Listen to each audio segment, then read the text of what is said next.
Hello students, commerce students ഇതാ പഠിച്ചുകൊണ്ടിരിക്കുകയാണ്. നമുക്കറിയാം ജൂൺ, ജൂലൈ, ഓഗസ്റ്റ് മാസങ്ങളിൽ നമ്മൾ എന്ത് പഠിക്കണം എന്നുള്ളതാണ് സ്കീം ഓഫ് വർക്ക് എന്ന് പറയുന്നത്. അത് പ്ലസ് 1 ആണെങ്കിൽ പ്ലസ് 2 ആണെങ്കിൽ ഇത്ര ചാപ്റ്റേഴ്സ് ഓരോ സബ്ജക്റ്റ് പഠിക്കണം. ഇത് പഠിച്ചിട്ടുണ്ടോ എന്ന് ചെക്ക് ചെയ്യാൻ വേണ്ടിയാണ് നമ്മൾ ഓണം എക്സാംസ് എല്ലാം നടത്തുന്നത് അല്ലേ. അപ്പോൾ ഈ എക്സാംസിലൂടെയാണ് നമ്മൾ ആ പോർഷൻസ് പഠിച്ചോ എന്നറിയുന്നത്. എന്നാലും പല കുട്ടികളും വന്ന് ചോദിക്കുന്ന ഒരു ആശങ്ക എന്ന് പറഞ്ഞാൽ, സാറേ ക്വസ്റ്റ്യൻ പേപ്പറിൽ മാറ്റം വരുന്നുണ്ടോ, ക്വസ്റ്റ്യൻ പേപ്പർ മാറിക്കൊണ്ടിരിക്കുകയാണല്ലോ, ഇതിൻ്റെ സത്യാവസ്ഥ എന്താണ്? തീർച്ചയായും നമ്മുടെ ക്വസ്റ്റ്യൻ പാറ്റേൺ മാറിക്കൊണ്ടിരിക്കുകയാണ്. പല കുട്ടികളുടെയും ധാരണ നമ്മുടെ കൊമേഴ്സ് കുട്ടികൾ കുറച്ച് മാത്രം പഠിച്ചാൽ മതി, വളരെ കുറച്ച് മാത്രം പഠിച്ചാൽ അവർക്ക് സിമ്പിൾ എക്സാമിനേഷൻ ആണ് എന്നുള്ള ധാരണയുണ്ട്. പക്ഷേ അങ്ങനെയല്ല. കൊമേഴ്സിൻ്റെ ക്വസ്റ്റ്യൻ പേപ്പർ അഡ്വാൻസ് ആയി തുടങ്ങി. പബ്ലിക് എക്സാമിനേഷൻ്റെ ക്വസ്റ്റ്യൻ പേപ്പർ അഡ്വാൻസ് ആയി തുടങ്ങി. നമ്മുടെ ലക്ഷ്യം എന്ന് പറയുന്നത് പബ്ലിക് എക്സാമിനേഷൻ മാർക്ക് സ്കോർ ചെയ്യുന്നതാണ്. അതുകൊണ്ട് ഈ സമയത്ത് പഠിക്കണം, നമ്മൾ ഈ സമയത്ത് തന്നെ പഠിക്കണം. ഞാൻ പറഞ്ഞു വരുന്നത് നമ്മുടെ ക്വസ്റ്റ്യൻ പേപ്പറിൻ്റെ പാറ്റേൺ മാറി തുടങ്ങി. അതുകൊണ്ട് പല കുട്ടികളും ചോദിക്കുന്ന ഉത്തരം എന്ന് പറയുന്നത് കൃത്യമായ ഒരു സ്റ്റഡി പ്ലാൻ നമ്മൾ ഉണ്ടാക്കണം.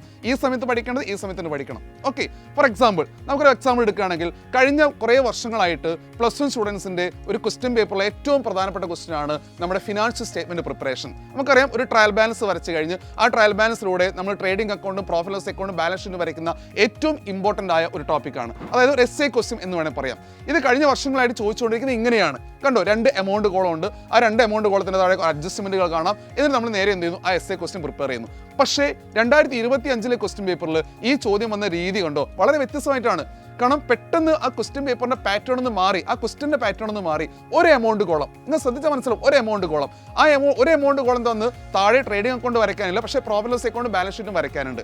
അപ്പോൾ ഇത് വരയ്ക്കുന്ന സമയത്ത് ഗ്രോസ് പ്രോഫിറ്റ് കണ്ടുപിടിക്കാനുള്ള അല്ലെങ്കിൽ ഗ്രോസ് പ്രോഫിറ്റിന്റെ എമൗണ്ട് ഉള്ളിൽ കാണുന്നു അല്ലേ, നമുക്ക് ആ കോളത്തിന്റെ ഉള്ളിൽ കാണാം. അപ്പോൾ ഇത്തരത്തിൽ മാറ്റങ്ങൾ, ഇത്ര എക്സാമ്പിൾ സാറ് പറഞ്ഞാണ്, ഇത്തരത്തിൽ മാറ്റങ്ങൾ വന്നുകൊണ്ടിരിക്കുന്ന സമയത്താണ് നമ്മൾ ഈ പഠനം, നമ്മൾ കൊമേഴ്സ് പഠനം മുന്നോട്ട് കൊണ്ടുപോകുന്നത്. അതുകൊണ്ട് നിങ്ങൾ പഠിക്കുന്ന രീതിയിൽ തീർച്ചയായും മാറ്റം വരുത്തണം. നിങ്ങളുടെ കയ്യിൽ നോട്ട്സ് ഉണ്ടായിരിക്കും, നിങ്ങൾക്ക് നല്ല ക്ലാസ് കിട്ടുന്നുണ്ടായിരിക്കും, പക്ഷേ എക്സാമിനേഷന് വേണ്ടിയുള്ള പ്രിപ്പറേഷൻ അത് എൻറ്റയർലി ഡിഫറെൻ്റ് ആയിരിക്കണം നമുക്ക് ഈ ഒരു കാലഘട്ടത്തിൽ. കാരണം ക്വസ്റ്റ്യൻ പേപ്പർ മാറി വരാൻ പോവുകയാണ്.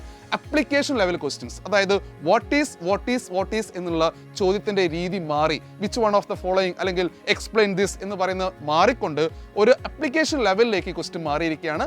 അപ്പോൾ ആ മാറ്റത്തിൽ നമ്മൾ തീർച്ചയായും അഡ്വാൻസ് ആയിട്ട് പഠിക്കേണ്ട ആവശ്യം കൂടുതലാണ്. എന്താണ് ഒരു സിസ്റ്റമാറ്റിക് സ്റ്റഡി പ്ലാൻ? അതായത് നമ്മൾ ഏത് കണ്ടന്റ് വന്നു കഴിഞ്ഞാലും, ഏത് സബ്ജക്റ്റിലെ ഏത് കണ്ടന്റ് വന്നു കഴിഞ്ഞാലും, ആ കണ്ടന്റിനെ നമുക്ക് ഏത് ആംഗിളിൽ ചോദ്യം വന്നു കഴിഞ്ഞാൽ, പബ്ലിക് എക്സാമിനേഷന് ഏത് ആംഗിളിൽ വേണേൽ ചോദിക്കാം. ഏത് ആംഗിളിൽ ചോദ്യം വന്നു കഴിഞ്ഞാലും ആ കണ്ടന്റിന് നമുക്ക് അതിൻ്റെ ആൻസർ കണ്ടെത്തുകയും അതിനെ വെൽ പ്രിപ്പയർഡ് ആയിട്ട് നമുക്ക് ആൻസർ ഷീറ്റ് കാണിക്കാൻ പറ്റുമ്പോഴാണ് നമ്മൾ നല്ലപോലെ പഠിച്ചു എന്ന് പറയുന്നത്. അപ്പം ഒരു സബ്ജക്റ്റിൻ്റെ അകത്ത് പല ടോപ്പിക്കുകൾ ഉണ്ടാവും അല്ലേ, ആ പല ചാപ്റ്റേഴ്സ് ഉണ്ടാവും. ആ ചാപ്റ്റേഴ്സിനെ കീറി മുറിച്ചുകൊണ്ട് വെൽ പ്രിപ്പയർഡ് ആയിട്ട്, അതായത് കണ്ടന്റ് നല്ലപോലെ നോക്കുകയും ആ കണ്ടന്റിലൂടെ എക്സാംസിന് എങ്ങനെ ചോദിക്കും എന്നുള്ള രീതിയിൽ ആ ഒരു എക്സാമിനേഷന് വേണ്ടിയുള്ള പ്രിപ്പറേഷൻ നടത്തി അങ്ങനെ സെറ്റായിട്ട് വേണം നമ്മൾ പബ്ലിക് എക്സാമിനേഷനിൽ പോകാൻ. കൊമേഴ്സ് നമുക്ക് സിസ്റ്റമാറ്റിക് ആയിട്ട് പഠിക്കാൻ, കൺസെപ്റ്റ് ഓറിയന്റഡ് ആയിട്ട്, എക്സാം ഓറിയന്റഡ് പ്രിപ്പയർ ചെയ്യാൻ വേണ്ടി സൈലം നിങ്ങൾക്ക് ഒരുക്കുന്ന എക്സ്ക്ലൂസീവ് ബാച്ചാണ് സൈലം യുവ ബാച്ച്. എന്തുകൊണ്ട് യുവ ബാച്ച്? കൊമേഴ്സിലെ expert faculty lineup, daily live classes, record classes, mind map, PYQ discussions, module exams, doubt clearing sections, ഇത്രയധികം ഫീച്ചേഴ്സ്, അതും ഏറ്റവും അഫോർഡബിൾ ആയ ഫീസിൽ നിങ്ങൾക്ക് കിട്ടാൻ പോവുകയാണ്. ഇനി എന്തിനു വൈകണം?